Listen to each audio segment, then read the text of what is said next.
Hi, first graders. Okay, for today we're gonna do your put on your thinking the cap. Put on your thinking cap. We are gonna practice a couple on our own. Remember, these are a little bit trickier, and then I'm gonna have you go try some in your book. Okay? So the first one, let's try this one together. It says write the name in the correct order. Annie Ant, Billy Beetle, and Lizzie Lizard are in a line. Annie Ant is last. So this means this would be Annie Ant right here. Billy Beetle is not second. Who is between the first and third? So that means if Billy Beetle's not second, and he's not last, because that's Annie, Billy Beetle has to be first, which means who is second? You're right, Lizzie Lizard second.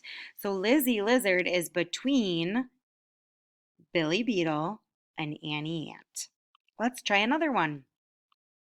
This one says, Tanya plants 4 flowers in a row. The orchid is not second from the left. So this one's second from left. So that's not the orchid. The daisy is between the rose and the sunflower. So the rose and the sunflower. The sunflower is the first on the right.